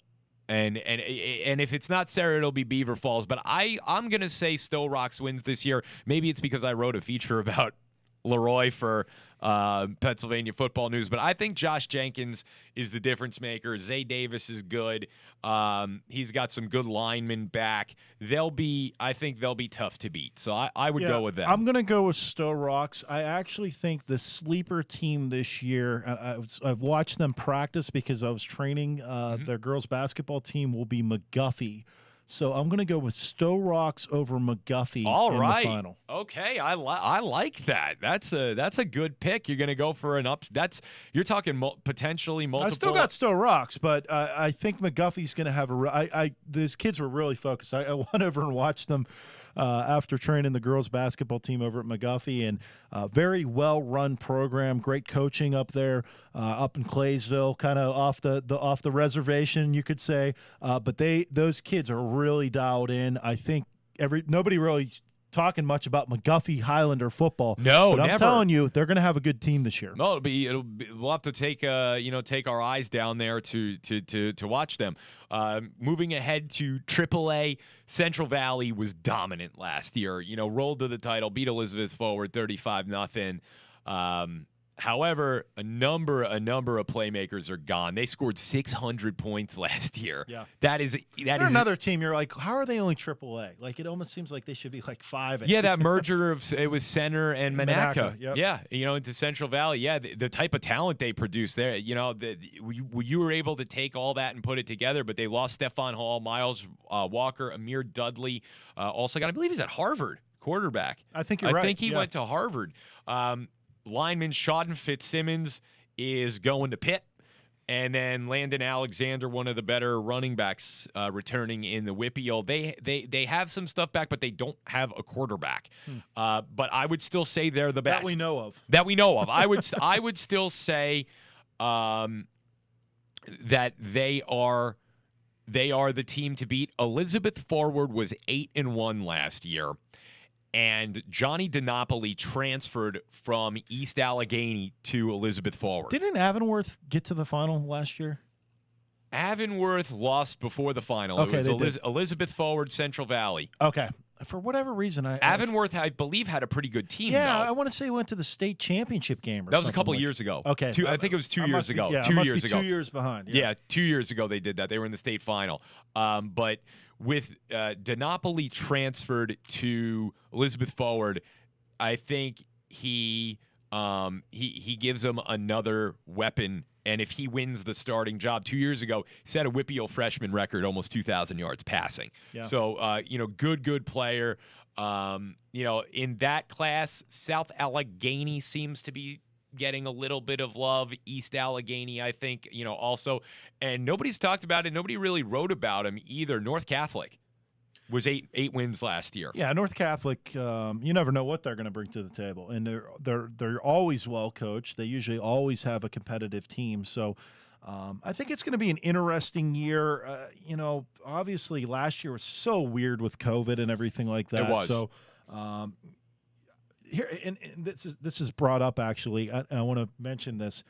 In my opinion, one of the top games of the year is going to be Central Valley and Aliquippa. Oh, absolutely. So, not AAA, because I think Aliquippa's playing up in 4. They're playing 4 now, yeah. Even though they're like single. But that is going to be a game on September the 10th that I think I definitely want to make sure that if we're not obviously not covering it, we're still going to be talking about that game. I think it could be the game of the year. in Western Pennsylvania. And there are some great games that we'll see this year, both in conference, out of conference. It should have some of the most buzz in the entire region. Two great programs right now, the legendary Aliquippa program, and then this newly minted over the last 10 years Central Valley program, which has produced fantastic players. It's going to be a shootout, wide open. I expect a fantastic game in the on the 10th at Central Valley. Yeah. Going ahead now, should we look at Quad A a little bit? Yeah, let's look at Quad A. We actually got to see one of the top players in Quad A, which is Devin Whitlock from Bell Vernon. Yes. Quarterback, defensive back. We got to watch Devin play a little bit of basketball this year at the Hoop Group event. Multi-talented athlete. And obviously, probably a guy that we talked about, Tamir Robinson, but the other elite level prospect here in Western Pennsylvania, in a dual sport prospect, we've talked about him on our show, is Rodney Gallagher. So yeah, he's one of the top 100 in probably football and basketball, and we've said it. Is he maybe the best multi-sport athlete since Terrell Pryor? And we'll see. We'll see. But he's fantastic. Bell Vernon has a lot right now. They've got some good players back. Whitlock is a very mobile quarterback. Quentin Martin is another one. Big schools recruiting him. He's only a sophomore. And, though, sitting in there, you look at the top 5, and if you wanted to make a preview this year, they graduated players, but TJ's still the team to beat. Yeah, it's pretty hard to count out Bill Chirpak. I mean, he's in it every single year. I mean, I think they have, chicken fingers named after the guy at the stadium. Right. So he's going to be in the running. Their kids are always going to be well coached. They know how to win at TJ every single year. To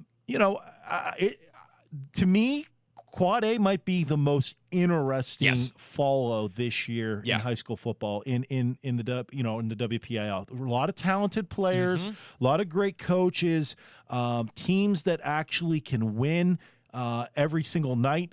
There's not a runaway team, even though you have big name teams like your TJs and like your Laurel Highlands. But I all think they can battle one another. And if you have one bad night, anybody can knock each other off in 4A. I agree. And you talk about schools getting a little bit smaller. How about McKeesport? Yeah. McKeesport is a 4A school now that back in the old days, they were a 4A school and a big 4A school. Now they've fallen down in the 6 classifications. They're in this group, and they run that pain in the butt offense to defend. They're running the triple option. It's always a complicated offense to stop. And you only see it once a year in Western Pennsylvania. They're the only team to do it. It makes them very good. Just like in Eastern Pennsylvania, Parkland High School outside of Allentown runs the veer. You don't see it. You're not ready to defend it. We haven't even really touched on the fact that Aliquippa is in 4A, and they're there as well. And the game. Well, I think Aliquippa is probably the favorite. I would say Aliquippa is probably the favorite. They probably are. For such a small school, they pump out so much talent every single year. They're probably your favorite. Game of the year, is it TJ Bell Vernon? Yeah, maybe. I mean, it might be. I mean, it's hard to pull. I'm looking at these teams right now, and they're all teams you don't mind going out and watching. No. You got even Montour. You have Char Valley, which has in recent years really picked it up. You have Plum that's coming out of the Greater Allegheny Conference. There's just really good top to bottom football in 4A. I don't know. I'm gonna have to. I want to say my heart's kind of telling me Aliquippa is going to win it this year, but. Again, it's really, really difficult to count TJ out, and it's really going to be hard this year to count Bell Vernon out. Ooh, yeah, so let's make a prediction on this one, and we'll hold these, and come back. Good thing we record these shows here because we have to go back. We're gonna have to go back. I'm going to say the final will be Aliquippa over Bell Vernon. I think that's what I'm going to go with. Aliquippa beating Bell Vernon. Though TJ, they have a Division I lineman. I could easily see them there as well. And McKeesport's always got athletes. So give me I'll keep the same game. Okay. Let's flip it. I'm going to take Bell Vernon over Aliquippa in an upset. I like that pick, too. I think that's a good, gutsy pick. I don't know, man. We saw Whitlock. That kid's an athlete and a half. Yeah, so, I mean, and I also think, the Martin kid is an amazing running back. I mean, the guy got big-time offers, too, already from WVU. I think Penn State's on him. That's a deadly combo at the running back and the quarterback position. So that's what I'm going to take. I think everybody wins on that game. Yeah, if it happens. Yeah, I agree. You move on to 5A now.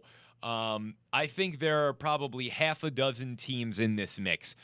Pine Richland, in spite of what happened, the controversial coaching change involving Eric Kasparovich and anything that happened there, we're not going to go into. I don't know what happened. I don't have any of the legal documents in front of me. That's not something that we're going to talk about here. But for whatever, good or bad, agree or disagree, he's gone. Mm-hmm. There's a new coach. It's going to be very interesting to see how they rally these kids, because it's one thing when the media rallied behind Kasparovich and when parents or the former players, but when the team rallied behind him, now you've got a new coach coming in who has to win these kids over. Right. And can he do it? And that's going to be a little bit more of the question mark for me. The talent is there. The talent is definitely there, but you also have kind of, I don't want to say a sleeping giant, but in a lot of ways they have been a sleeping giant of late. You have Gateway creeping up. You have Gateway that's going to have a really good year this year, in my opinion.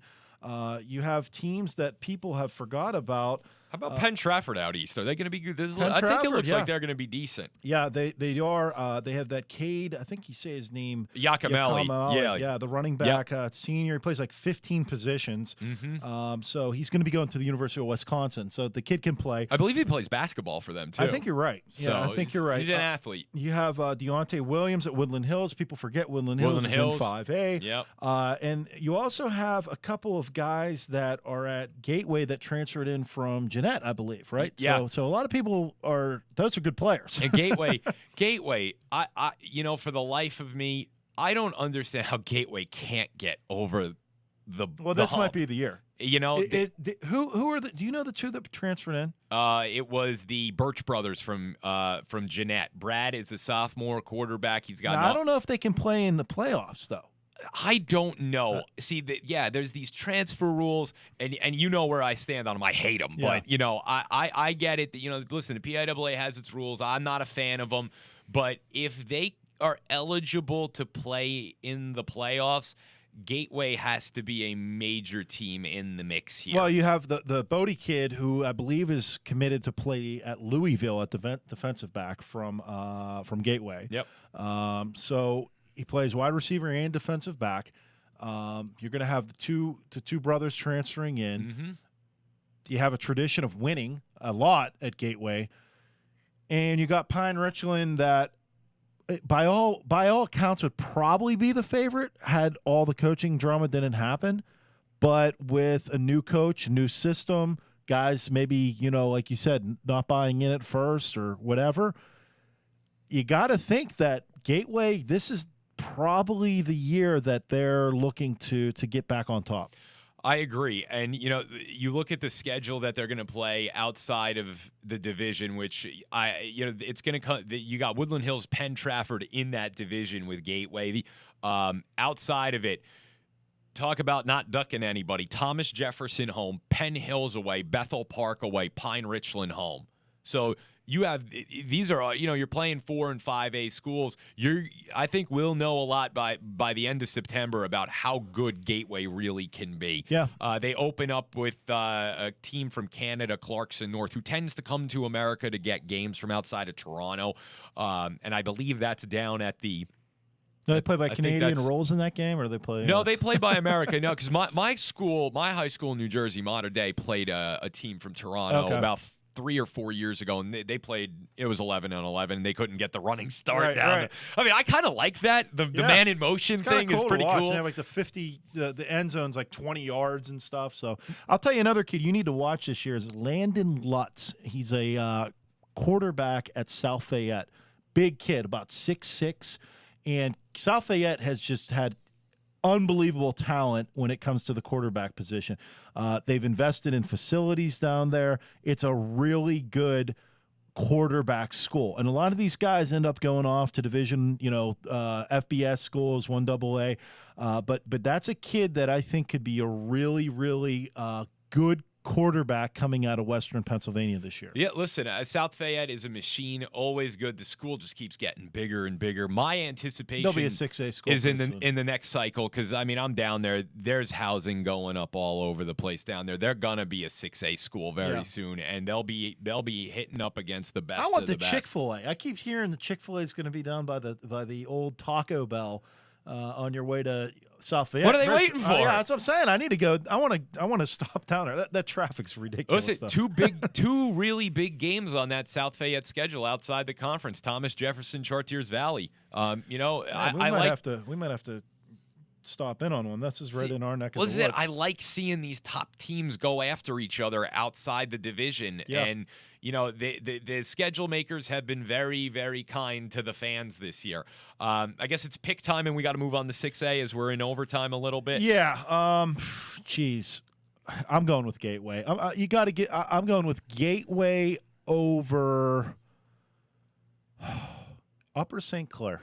Ooh, okay. Always a tough team. Yep. Upper St. Clair. We didn't talk about them, but that is a team that I think is going to surprise a lot of people this year. I'm gonna go with. All right, I'm gonna go a different way. I'm gonna go with Penn Hills. Ooh. Who we didn't talk about and has some athletes. Yeah. Penn Hills over Gateway in the final. I'm gonna go with Penn Hills over if Gateway. That's one of those games where, like, it's kind of sucks you have to go to Heinz Field because they're, like, right next to each other. Yeah. Let's just have it, like, in our backyard or something That's it. like You could that. probably have more people if you went and played the game at, like, Franklin Regional or Exactly, something. yeah, And exactly. that's the unfortunate part of that one. But that's what we'll say for 5A. And then now let's move on to the heavy hitters. So, we're in 6A now. It's a small contingent in 6A. It's only, 8 schools that play 6A football, that's another topic for another time. I don't like 6 classifications. Neither do I. I think 4. We don't need it in PA. No, and you could have so many more difficult games and interesting games worth watching. But listen, for me, it's obvious who the team to beat is in 6A. Butler, right? Butler area, that's right. No, listen, I in all seriousness, I hope Butler can rebound its program. Yeah, it's a very good school district, has had a tremendous success on the hardwood.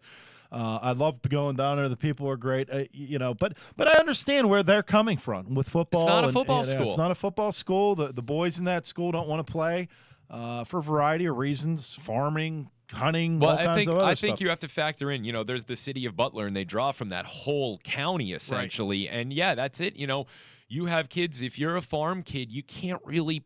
It's tough to play high school football if you have to be there for harvest time. And, same thing. A lot of, people will say, oh, hunting this and that. There are people in Western Pennsylvania who are still dependent on hunting season for their food. Well, they are still dependent on it for their food. It's not just sport. I always laugh because, you only have to drive about 15 minutes outside of Robinson, and you're in Midway or you're out in the Claysville, you're out other there. areas. I mean, there's a ton of farming that goes on outside of the city limits. That's a big part of what we do here in Western PA. It is, so farming and hunting, that maybe that hurts them a little bit because kids have to, they do that, but you look at other schools. Carrick's in the city. Carrick only had 14 kids at the end of last season, or 10 kids, whatever it was. It was barely enough to finish the season. We're adopting Carrick this year, man. We are. Yeah, I'm all in for the Raiders. Me too. And Uniontown's not playing.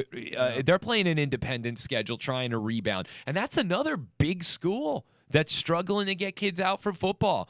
Hopefully they'll all be able to, to rebound a little bit. But circling it back, 6A, come on. Pittsburgh Central Catholic is loaded right now, absolutely loaded. I also and they think just got Oscar Sheboy's brother, who's supposed to be a real stud on the gridiron as well. So yeah, I mean, what would they say, 6'6", 260? He's like a sophomore, or something like that. This kid's gonna be, a monster. They just got a quarterback, who transferred in. They're waiting on eligibility on. Donovan Heinisch is going to Notre Dame. His brother's at Notre Dame. Anthony Specca has an offer from Notre Dame. He's a sophomore. This kid, he looks like he's 35 years old. Yeah, I think one of the guys at my gym, one of our trainers, trains him. He plays baseball too, I believe. I believe so. Yeah, I mean, this kid's like 6'4", 230. He's a sophomore. I mean, this kid is, and he has muscle on top of his muscle. I've seen photographs of this kid at Central Catholic workouts. He's humongous. Gannon Carruthers, I've liked watching him on and off over the years. I think he should get a little bit more burn at the running back position now that Eddie Tillman has graduated. But Central is the favorite for me, though I got it right here in front of me in our paper. Is Mount Lebanon under Bob Palco ready to make the step forward? And I'm going to say Observer Reporter report? This is the Observer Reporter asking, is Mount Lebanon ready to go forward? Eli Heidenreich going to Navy, good athlete, and, is he going to play slot? I think he's going to play safety in college, most likely, going to Navy. And Central has had its problems with Mount Lebanon over the last couple of seasons. There have been some losses that have popped up, both at home and on the road, that I think folks look at and go, They lost, they beat them in the regular season last year, and Central beat them up in the WPIAL semifinals like I think folks were expecting. They have Joey Daniels. He's probably the top quarterback in 6A right now. There's some talent at Mount Lebanon to give a push on Central Catholic, though, again, North Allaghaney's still there, too. North Allaghaney's always stacked. I mean, they literally have an indoor football facility at that place, so it's Football Town USA out in the Wexford area, and they're always going to bring it. I think they just redid the field this year or something. Yeah. So yeah, I mean, it could be a Central NA matchup. I really don't want to see that again. I'd like to see, and this is why I wish it was 4, and not 6, because I look at this. There's Central and North Allegheny, and I think there's a little bit of a gap to Mount Lebanon, and then there's everybody else this year. And within this 6A class, Norwin Hempfield just not there right now. No. And within this 6A, they're going to have to play these teams that they're just not going to beat them. Yeah. And I think. I'll just make a pick quick. It's Central Catholic, North Allegheny in the final, and I'm going to go with Central Catholic. I wish I am too. Yeah, I think this is the year they've reloaded. They have more talent this year.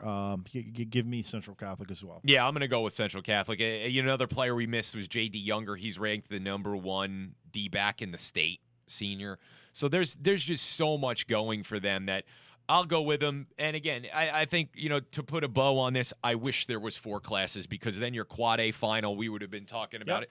Is it Gateway, Central, Pine, Richland, Penn Hills? Penn Hills. You would have 15 teams in the mix. Yep. South Fayette. There's, so for what it is, PIAA, go back to 4. I've been saying it for years. Go back to 4. But great show. There's so much more that we didn't touch on. Maybe we'll throw up some little videos throughout the week, just, in the next 2 days, just to say, hey, here's what we think of this team. Here's what we think of that team. But, we'll follow all the stats and scores with the Pittsburgh Sports Report, the Friday football show coming. Yep. We're gonna have the Pigskin Report, or I believe we're calling it Pigskin Report, on Friday.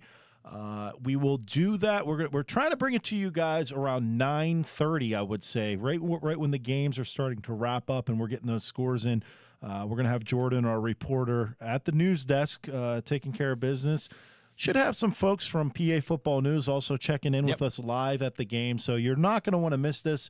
It's going to be a great show. It's our first time doing a show in studio, kind of, this is a radio show, even though we broadcast it to you guys and you can watch it on video, but this is going to be strictly TV studio style show. So it's exciting for us here at Three Rivers Broadcasting. Yeah, it is. I think this is a major step forward for us. We're very excited to be, getting into obviously the radio style coverage of the City League, but this is going to be that whip around show that I think can really put us on the map here. Yeah. And I'm looking forward to it. I think it'll be a good test of our abilities on the production side and the reporting side. I think it's going to be a good test for Jordan early on with us. I think we're all up for it. And I do so. I'm very excited about where we're heading with this.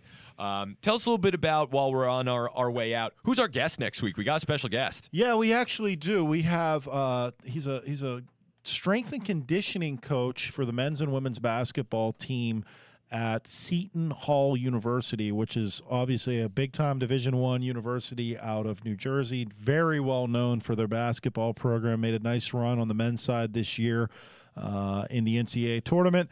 So we have Coach George Boulos, who will be joining us. I got to know George up at the gym, CSCS, which is elite level personal, trainer, strength and conditioning specialist. Mm-hmm. So we're excited to have Coach George on. He's actually going to be on this evening, but he's moving into Seton Hall again. So we're excited to have him on. All right. Hey, listen, this has been a fantastic program. We had Joey the Truth live. Yeah, anytime you got the truth on, it's a good show. That's a good show, and I love talking about Pitt. Our high school football preview I thought was fantastic. Touched a little bit on the Riverhounds. Sorry to the Wild Things. We're going to come. Yeah, we're going to be up there pretty soon. We're going to be up there soon. That. Yeah, we're very excited about that. Thanks to our fine sponsors. Obviously the Polish Falcons, our title sponsor. We want to also thank Gym Rat Performance Training, one of the fine sportist trainers here in Pittsburgh. I think Coach Krzyzewski is the best basketball trainer in Pittsburgh. Well, thank you. I don't say that just because he's our sports director here. I've watched what he does. I've met other basketball people in Pittsburgh. There's nobody as good as this guy and Coach Tom. What they're doing. They are the best in Western Pennsylvania, so please support them. If you have a middle school, high school, college, or even a professional, you're working with professionals. Pros, yep. Please support Gym Rat Performance Training, Carnegie Iron. Let's just run through them all. Like the commercial says, if you want it to last for 500 years, call Carnegie Iron. Yep. They'll make sure it stands there for you. If you need a fence, it'll still be there and after we're all also the getting winters. into the fall season, so Carnegie Iron does, in my opinion, the best fire pits you can buy. I mean, these things, you can have an inferno in your backyard. It's going to be safe. It's going to be fun. You can roast marshmallows, burn paper, shred documents when the government now we're comes after talking. you. Yes, You can do it now all, we're going somewhere. Now you're on my level. I wonder if the HOA Matt would like that, huh? Yeah, Matt would love that. Matt Simmons, No Filter. Check him out Tuesdays at 6. Again, we want to thank them all. The Guard Market, security on demand across the nation, armed and unarmed security. We do access control and so much more. Reported on anonymous incident reporting for your campuses, businesses. You can use it for sexual harassment thing, anything like that. It can be used for. You can reach out to them at Report It. Steel City Grease Traps. Our good friend Mark up there in the North Hills. If you own a restaurant in Allegheny County, you have to use a licensed company. If you don't, and they catch you, big fines. Yep. So call Mark, please. Don't get the fine. He's very good. I've met him many, many times. We're going to be working together here come the fall. Again, I think that he's fantastic with what he does. They're the best in the business in Western Pennsylvania. Mother of Mercy Academy, Donnie, what more can we say about him? He's just doing an awesome job. You're kicking the school year off at Mother of Mercy Academy. School's packed, can't even get into it, so they're just killing it.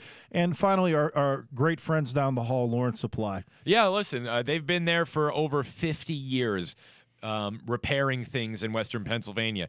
If the phone won't ring, the fridge is on the fritz, give Paul a call. 24 hours a day. Paul's down the hall anyway. 412-391-2220. His number, 412-391-2220. And then finally, Pennsylvania Football News. Check him out, pafootballnews.com. Billy Splain, our good friend over there.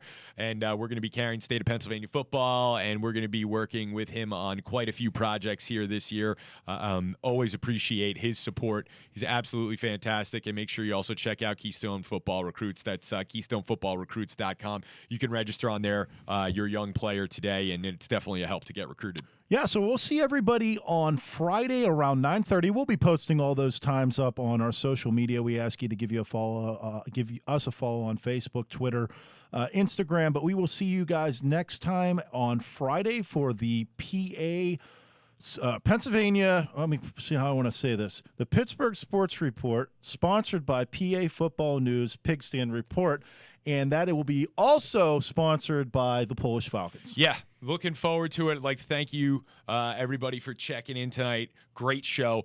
God bless. Ciao for now. We'll see you next week. And, of course, see you on Friday. See you guys next time. You've been listening to the Pittsburgh Sports Report on Three Rivers Broadcasting. To find out more about the show, listen to previous episodes, advertise with us, or just to stalk the hosts, visit our website at threeriversbroadcasting.com. We'll see you next week.